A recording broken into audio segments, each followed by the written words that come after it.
जय श्री राधे कृष्णा। हिंदू धर्म में फाल्गुन पूर्णिमा का ही विशेष महत्व माना गया है। फाल्गुन पूर्णिमा तिथि के दिन जो कि होलिका दहन का कार्य किया जाता है और अगले दिन जाकर के होली का त्यौहार मनाया जाता है तथा इस दिन भगवान सत्यनारायण का पूजन करना, भगवान विष्णु, माता लक्ष्मी, भगवान शिव का पूजन करने का तथा गंगा स्नान का दान पुण्य के साथ करने का विषय महत्व माना गया है।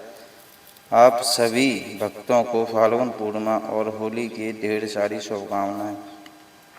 आप सभी के जीवन में लक्ष्मी नारायण की कृपा से आप सभी को सभी प्रकार के सुख तथा समृद्धि प्राप्ति हो। फाल्गुन पूर्णिमा तिथि के प्रारंभ समय 2 मार्च 2026 दिन सोमवार शाम 5:58 और पूर्णिमा तिथि की जो समाप्ति है वह 3 मार्च 2026 दिन मंगलवार शाम 5:08 पूर्णिमा तिथि की समाप्ति की।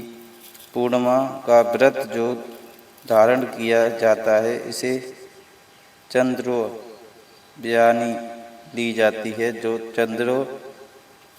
व्यापनी के अनुसार इस बार व्रत की पूर्णिमा जो कि 2 मार्च 2026 दिन सोमवार को है और 3 मार्च को स्नान दान की पूर्णिमा तथा फाल्गुन पूर्णिमा तिथि के दिन होलिका दहन का कार्य किया जाता है। होलिका दहन में यह ध्यान दिया जाता है कि होलिका दहन चतुर्दशी, भद्रा प्रतिपदा और दिन में इस समय में जो कि होलिका दहन बिल्कुल भी नहीं करना चाहिए। इस बार वृद्धा का प्रारंभ जो कि 2 मार्च को शाम 5:58 से शुरू है और इसका समापन 3 मार्च 2026 दिन मंगलवार को सुबह 5:30 पर होगा। इस बार 3 मार्च को जो चंद्र ग्रहण भी लग रहा है।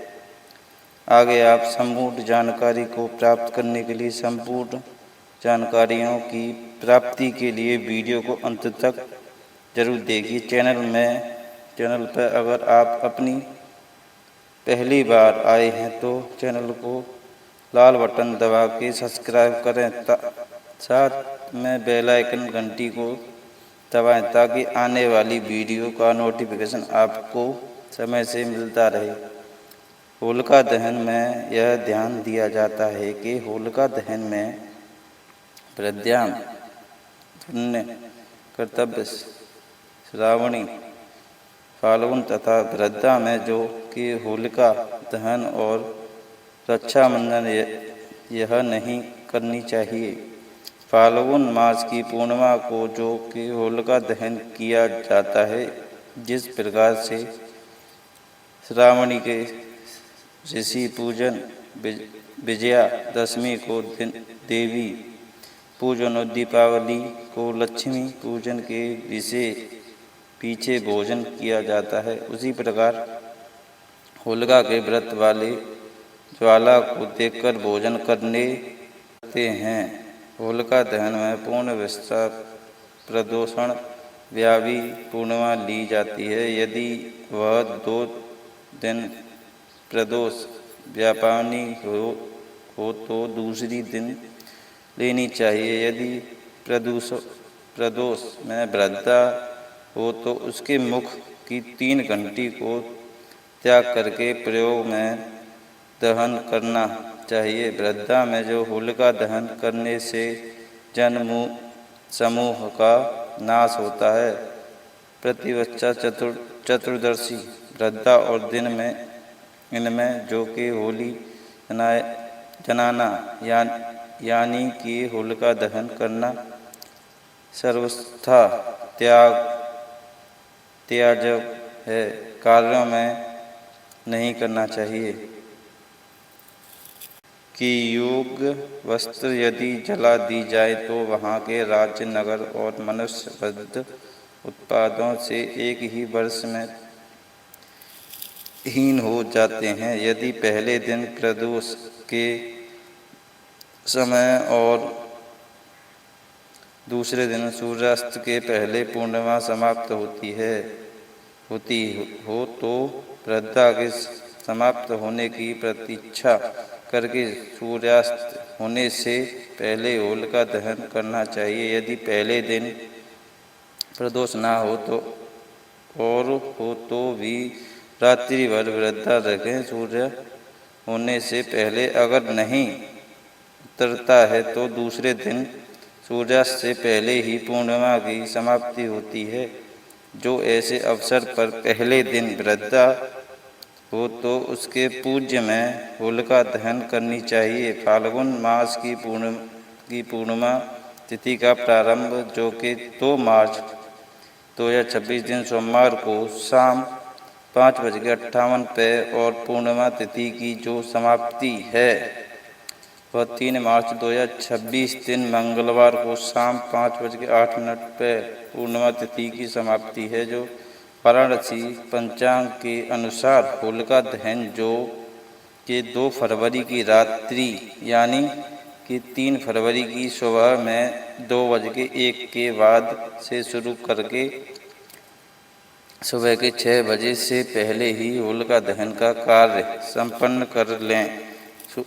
सूर्योदय से पहले ही संपन्न कर लें तो बड़ा ही अच्छा होगा। वैसे ऑनलाइन पंचांग के अनुसार जो कि 3 मार्च को होलिका दहन के लिए शाम 6:48 से रात्रि 8:50 का समय बतलाया गया है, लेकिन उस दिन पूर्णिमा तिथि की समाप्ति हो जाएगी 3 मार्च को, जो कि शाम 5:08 पे ही। ऐसे में उस दिन प्रतिपद तिथि होगी जो पहले दिन की ही लेनी चाहिए। इस प्रकार जो भी ऋषिकेश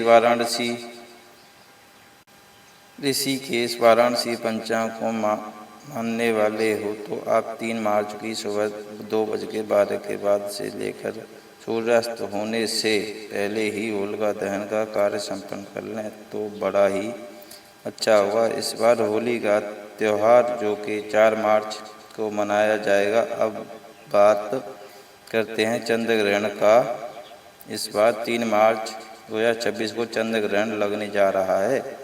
यह चंद्र ग्रहण जो कि चंद्रयोग के समय में भारत में दिखाई देगा। 3 मार्च 2026 को चंद्र ग्रहण की शुरुआत जो कि दोपहर 3:20 पे पूर्ण चंद्र ग्रहण शुरू हो, जो कि शाम 4:34 पे ग्रहण का मध्यकाल शाम 5:04 पे होगा और चंद्र ग्रहण का समापन जो कि शाम 6:46 तक होगा। जब भी चंद्र ग्रहण लगता है शुरू हो जाता है। यह चंद्र ग्रहण भारत के एशिया, ऑस्ट्रेलिया और प्रशांत महासागर के क्षेत्र में दिखाई देगा। भारत में यह ग्रहण शाम के समय जो कि चंद्रयोग के समय में दिखाई देगा। जो इस बार 3 मार्च को यह चंद्र ग्रहण चंद्रयोग के समय दिखाई देगा, जो कि इस बार 3 मार्च को यह चंद्र ग्रहण लग रहा है, जो कि पूरे भारत में मान्य होगा और इसका सूतक काल भी मान्य होगा। सूतक काल शुरू 3 मार्च जो कि सुबह 6:20 पे जाएगा। जब भी ग्रहण लगता है तो सूतक काल के दौरान जो कि भगवान पूर्णता को संपन्न नहीं करनी चाहिए। मंदिर में पूजा आरती आदि नहीं करनी चाहिए। खाना बनाने और खाने से बचना चाहिए। शुभ कार्य आदि जैसे कि विवाह, मुंडन, गृह प्रवेश आदि का कार्य नहीं करना चाहिए। ग्रहण के दौरान नहीं सोना चाहिए। भोजन में और अन्य सामग्रियों जो कि तुलसी पत्र या कूसा डाल के रख देनी चाहिए। ग्रहण काल के समय में जहाँ तक हो सके भगवान नाम का जाप, स्मरण, भजन, कीर्तन आदि का कार्य करना चाहिए। मन ही मन भगवान का जप करना चाहिए। ग्रहण के समय स्नान का कार्य करना चाहिए। ग्रहण के समाप्ति के बाद भी स्नान का कार्य करना चाहिए। खास करके ग्रहण के दौरान गर्भवती महिलाओं को ध्यान रखना चाहिए। ग्रहण के समय घर से बाहर ना निकलें। धारदार वस्तुओं को बिल्कुल भी स्पर्श ना करें, उन्हें छुएं। पेट पर जो कि गेरुआ या हल्दी आदि लगा करके रखें और भगवान का जप करें। ग्रहण के बाद जो कि स्नान आदि का कार्य करना चाहिए। अपने घर का सुविसर्जन करना चाहिए। घर में गंगा जल का छिड़काव करना चाहिए। दान पुण्यों का कार्य करना चाहिए। पूजा पाठ आदि का कार्य और आरती का कार्य संपन्न करना चाहिए। 3 मार्च को जो कि स्नान दान की पूर्णिमा है, लेकिन सुबह 6:20 से ही सूतन काल शुरू है। तो जो भी पूजन आदि का कार्य करने वाले हैं तो सुबह 6:20 से ही आप पहले जो कि पूजन आदि का कार्य संपन्न कर लें। उसके बाद शाम 6:47 पे ग्रहण की समाप्ति है। तो इसके बाद फिर स्नान करके अपना सुविसर्जन, घर का शुद्धिकरण करें। इसके बाद आप पूजा आदि का कार्य संपन्न करें। 9 घंटे पहले से ही सूतन काल का शुरू हो जाता है। तो सुबह 6:20 से सूतन काल शुरू हो जाएगा। तो जो भी पूजन आदि का कार्य करने वाले हैं वह सभी सुबह 6:20 से पहले ही पूजा आदि का कार्य संपन्न कर लेंगे। उसके बाद फिर मोक्ष होने पर शाम 6:47 के बाद ही आप स्नान आदि करके घर को पवित्र करके उसके बाद भगवान का पूज्य आरती कर सकते हैं। इस बार व्रत की पूर्णिमा जो कि वाराणसी ऋषि के पंचांग के अनुसार 2 मार्च को है और 3 मार्च को स्नान दान की पूर्णिमा है। लेकिन इस दिन चंद्र ग्रहण का सूतन काल सुबह 6:20 से शुरू हो जाता है। तो उससे पहले ही स्नान पूजन आदि का कार्य संपन्न कर लें। उसके बाद फिर शाम 6:47 के बाद ही आप इस कार्यों करके इस बार वृद्धा जो कि 2 मार्च 2026 दिन सोमवार को वृद्धा का शुरुआत शाम 5:58 पे है और इसका संपन्न 3 मार्च 2026 दिन मंगलवार को सुबह 5:30 पे होगा। सूर्य योग का समय सुबह 6:12 होगा और सूर्यास्त शाम 5:51 होगा। जो ध्यान रखें, इस बार व्रत की पूर्णिमा 2 मार्च को है और 3 मार्च को सुबह में होलिका दहन का कार्य 2:12 से लेकर के सूर्योग से पहले ही संपन्न कर लेंगे और 4 मार्च को जो कि होली का त्यौहार मनाया जाएगा। तो आशा करता हूँ यह जानकारी आपको अच्छा लगा हो। इसी प्रकार से ज्ञानवर्धक जानकारियों प्राप्त करते रहें। लिए व्रत पूजा के बारे में जानने के लिए, कथा को सुनने के लिए चैनल पर अगर आप पहली बार आए हैं तो चैनल को लाल बटन दबा के सब्सक्राइब करें। साथ में बेल आइकन घंटी को दबाएं ताकि आने वाली वीडियो को नोटिफिकेशन आपको समय से मिलता रहे। वीडियो को लाइक करें, शेयर करें। सुखी रहें और स्वस्थ रहें। जय श्री राधे कृष्णा। जय श्री राधे कृष्णा। जय श्री राधे कृष्णा। धन्यवाद।